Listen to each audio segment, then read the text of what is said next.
My name is Jonathan Gudai. I'm the CEO of Adomni, as John had mentioned.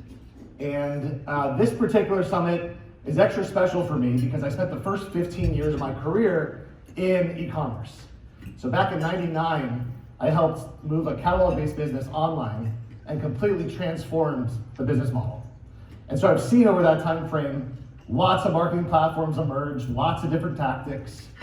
And 7 years ago, after we exited that business, I had the opportunity to get together with one of the main guys that built Zappos.com, and we built Adomni, which is a programmatic digital out-of-home platform, really purpose-built for digital marketers. Because we recognized that out-of-home, the oldest medium in advertising, still has not been moved to the digital age in a way that I saw the potential for that. And so that's what we're committed to doing. I don't know if you guys saw this article from Adobe last week, but that this year in the US, e-commerce is slated to cross $1 trillion. And so a 20% boost that a lot of folks are looking at and saying that was very much pandemic, surged, but $1 trillion. And I, in preparation for this, said, what does $1 trillion look like? So imagine yourself walking through a cornfield in Kansas full of cash. Well, that person on the bottom left is basically what it would look like with all the pallets of $1 trillion. So it's unbelievable the amount of revenue that this industry is generating. And really, I think that there's so much growth potential ahead of that. And so if we think about, as the pandemic is subsiding, what do we need to not only hit $1 trillion, but hit the $2 trillion, $3 trillion? Where's the growth going to come from? And also, what tactics and strategies for you as digital marketers can you add to your mix that is going to survive all of the craziness that's going on in the digital ecosystem, from privacy and cookies and everything else? And so I'm excited to tell you a bit about our side of the digital ecosystem that we're noticing. We're talking to digital marketers that are very underinvested or undereducated on what's possible in digital home today. So back in 1999 through 2014, when I was running an e-commerce company, Jen, who was our target consumer at the time, we would reach her through Google, through Facebook, and eventually display and programmatic. And those were simpler times. Was it still the same core things of clicks and CPAs and CPCs? But if you fast forward to today, this is what Jen spends her daily life doing. And there's probably dozens more logos I could put up there. But fragmentation is such a real thing. And as marketers, we also are being fragmented along the way because we have to have a TikTok strategy, right? We have to think about CTV and streaming. And so there's many more metrics we're all kind of focused on. But the reality is that consumer attention is getting harder and harder to obtain. And that is really the holy grail, because attention drives results. And so how do we get attention in a world where every day consumers are shown more ads than ever before in history? Literally. And we can all attest to that as consumers ourselves. And when you think about Jen and what the modern day consumer wants and needs, for us, there's really 4 things that we think stand out. There's lots of other things, but these 4 are authenticity and meaningful connections with brands.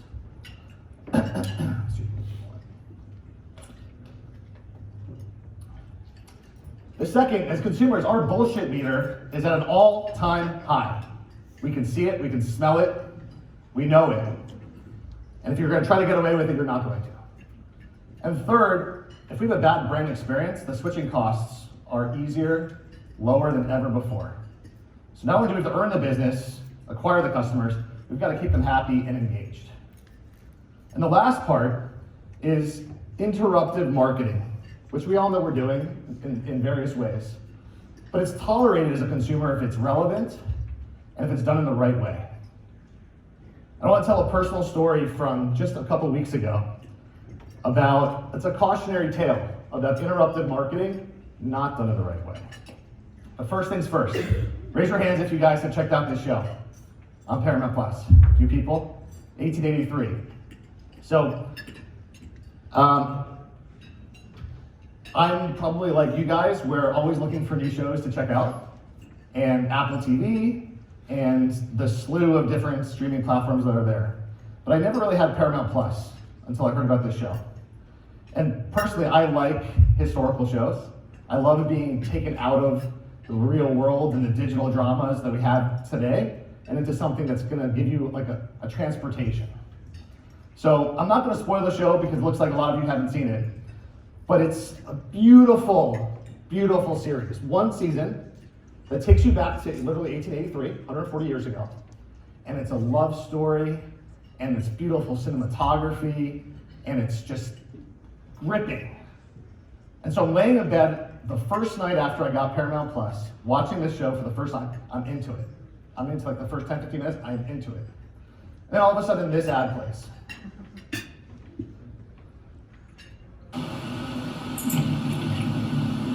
Do we have any more paper towels? Yep, check the pantry. I just ordered from Boxed. What's Boxed? Boxed is the only wholesale club that lets you tap into the value of buying in bulk online. Is that right? But unlike other wholesale clubs and online stores, Boxed has no membership fees. Delivery is super fast. And look, for example, now we don't have to worry about running out. Can I order cookies next time? Save 20% and get free shipping on your first order at Box.com. The better way to shop bulk.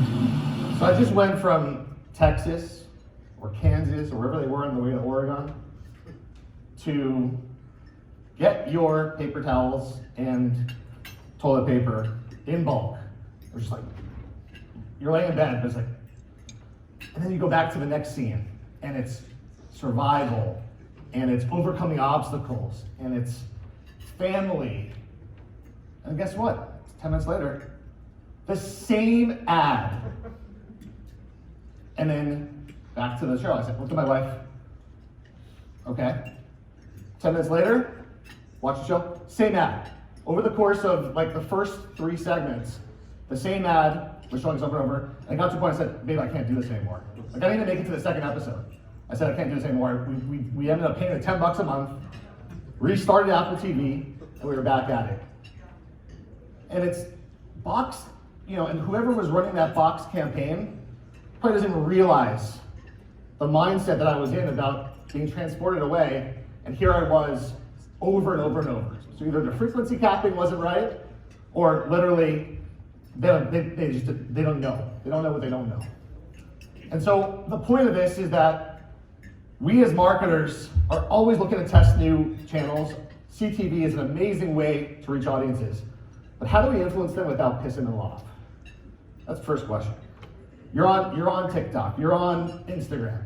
How do you not insert yourself in a way that just has a negative connotation with your brand? Second is, as targeting is changing, which we heard a little bit about social media becoming less of a precision medium, which means more expensive, less effective. Well, how do we adjust the strategies to actually not only survive but thrive in that? And then lastly, how do you deliver true omni-channel digital that consumers actually respond to? So that's what we've been focused on for the last 7 years, and we just talk about this term in our world of performance branding. And I call in question the people that say, oh yeah, I'm a performance marketer. I just do performance. And I'm a brand marketer, I just do brand. Do any of those brand marketers not want their campaigns to perform? I mean, come on, like we've set up these silos because of how difficult it was to activate them. And I think the savviest marketers are realizing that you don't need to have a wall between your digital strategies. And they're already starting to see that with CTV now being programmatic, where you can buy that next to your display in your video. And digital out of home is that next channel that gets entered into the media mix that's exactly the same way. Where instead of it being 2 separate elements, it's about putting the consumer in the middle, surrounding them across multiple touch points, and that's how your storytelling, that's how your performance actually works. And that's really the core message for this presentation, is how you can rethink, reimagine your marketing playbook so that you bring performance and branding together and take advantage of how easy it is to now do that.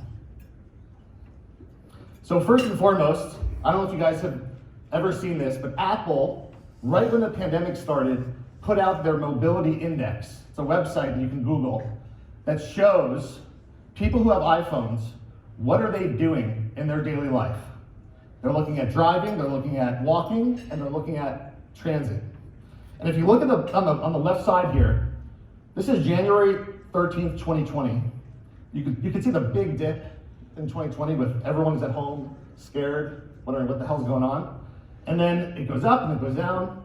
But if you look at the very end of the right side, what we're looking at here is 2 days ago in the US, people are driving 78% more than they did pre-pandemic. And they're walking 93% more than pre-pandemic. And they're coming to conferences like this, probably also in the high 70s, 80s, 90s. It's because it's time. Like we as humans need to be out of our homes. And so scale of audience has never been bigger than right now in the out-of-home landscape. Also performance, again, going back to there's branding and there's performance. Nielsen did a study, 90% of people 16 and over notice out-of-home advertisements. 66% take an action within 30 days. So I've heard about Safa talking about billboards and how important that was and surrounding the stores. Well, when they see that ad, they open their phone, they Google Safa, or they say mattresses nearby, whatever it is. They also use Google to perform those searches, 40%. So big data, if anyone wants to see this report, happy to provide it.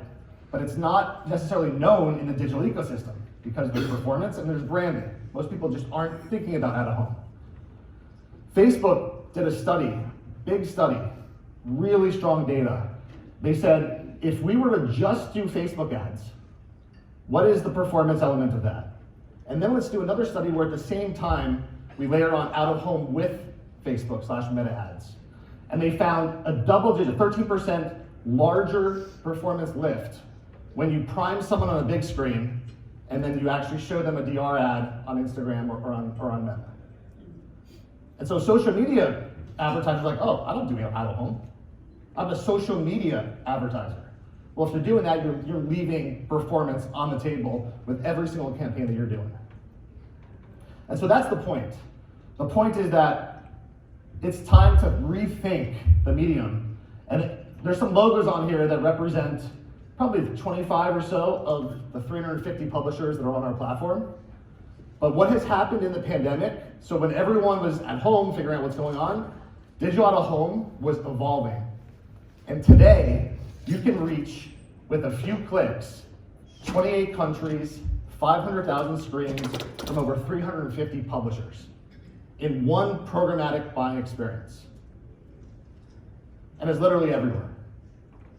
So you're opening a new market because your DTC brand wants to get into retail. Chances are we have tons of screens around your store. Maybe even in your store, if your product is going to be shown in Walmart or Target. So scale has always been a limiting factor. It's not anymore. Digital out of home is at scale. The second factor that a lot of people didn't think about was planning and execution. If you're a digital marketing specialist, thinking about all the screen types and the creative elements is something that might be foreign because out of home has a lot of different variants. Well, today, we've eased that through both a platform and the services attached to it. And these last couple on the optimization and measurement side, you today can actually perform a lift study that connects your exposed digital out of home to your website, to your conversions. We've partnered with Place IQ and Reveal Mobile to also bring targeting to the equation. So people that have visited a Walmart or Target store in the last 30 days, let's show our ads on those screens if that's the audience we're trying to attract. So there's also a targeting element that most digital marketers never realized that was possible for out of home. They think of it as traditional offline, but no, what's happening is the convergence of performance, of mobile with out of home, and the results are crazy. I don't know if anyone has heard of Reveal Mobile or Mira, but today we can add an image tracking pixel to your website or a JavaScript post back to your mobile app, and we could show a report of pre-post how many people that were exposed to your out-of-home ad ended up on your website, and how many of those people ended up placing a conversion. Whether it's a purchase, clicking on a video, whatever your conversion metrics are. So it's also accountable for the first time. You can show your CFO, you can show your CMO a report that said we spent this much in digital out-of-home, and here's how it performed. And as far as our track record since 2015 when we founded the company, we've done over 4,000 campaigns. And this is one of my favorites. Not just because it's a DTC brand, not just because it's Kylie Jenner, but because of what they did. So you're probably wondering, Kylie Jenner did a programmatic digital out-of-home campaign. Why? She's got 318 million followers. She doesn't need to buy media. The reason is because her team is smart. Really, really, really smart. And they know that they're going to sell out of certain products. They know they can reach their audiences, but also to surround it on the big screen, to tell the story, to drive people to actually take a measured action. That was what they believed in. And when Kylie Skin, her skincare line, first launched, they, in 3 days, built a plan, creative, launched it on literally 1,000 cities worth of inventory, 4,300 roadside digital billboards, 300 shopping malls at the same time. And it said, Kylie Skin is now available for the first time. And then there was another change of creative a few hours later. And then by the afternoon when they sold out, for 1 hour she had sold out, supplies coming back soon, check back. Literally turned it off that day. She wasn't wasting any money on the medium. But the engagement, Kylie posted it on her social, Kris Jenner posted it on her social, the re-engagement from their fans. You could have said, she could have just done a standard performance medium, which is just blast out organically on her social. But she chose to do it because we are doing both performance and branding. And we've done several other campaigns with them. Another one that's not as high profile as Kylie, let's say, Thorne is a health and vitamins company. I don't know if anyone's used them, but amazing vitamins and anti-aging products. All D2C, pure play D2C brand. And for their first digital home campaign, it was New York City, LA, and several other key markets that for the period of 8 weeks, they were changing out the creative. They were using day parting. So they were only reaching people when they had a mindset of, do I want to buy vitamins? And they saw a double-digit sales and brand equity lift through the measurement that we did with them. We have many, many, many more. This presentation was at 10 minutes, so I had to cut it short. But a few parting words, and then happy to answer any questions. All impressions are not equal. Let's remember that. There's so many different ways for us to carve up a budget, but think about quality and quantity, and think about the mindset of your consumers. Remember the first time that you had a beer or a wine at a bar or restaurant coming out of the pandemic? Or that you went to a ball game, or you got on a plane to come to here or to go with your family on vacation? That's the mindset that consumers are in, that they're open, they're receptive to being taking in messaging. Not when I'm 10 o'clock at night wanting to watch a show from 140 years ago and you're showing me a toilet paper. Second is experiment with new channels. We talked about that with testing. I thought that was a great Uma, it was a great presentation. Testing doesn't just happen in the digital landscape. We can feed play logs, we can feed CPM, pricing, the performance reports, so you can actually measure as you're going in the offline world / digital offline world, the same way that you're doing your online. And then lastly, for a lot of people, digital out of home is new. So you haven't done it before, you don't even know who would be the right person to do it. Is it our brand team? Is our upper funnel team? The reality is we work with a variety of different departments, but we're here to help craft those first campaigns with you to make sure that you're choosing the right tactics, the budgets, everything is recommended, and then iterating from there. And if you want to take over, the platform is self-serve, so anyone can go in and pull their own reports, take over, or we can do it with you. So thank you very much. Hopefully that was a little bit of new information that you didn't know about. But if any of this was of interest, feel free to get in touch. We'll be here. We've got Janelle and Ashley here from our team. Or you can email me directly. I'd love to talk with you one-on-one. It's CEO@adomni.com.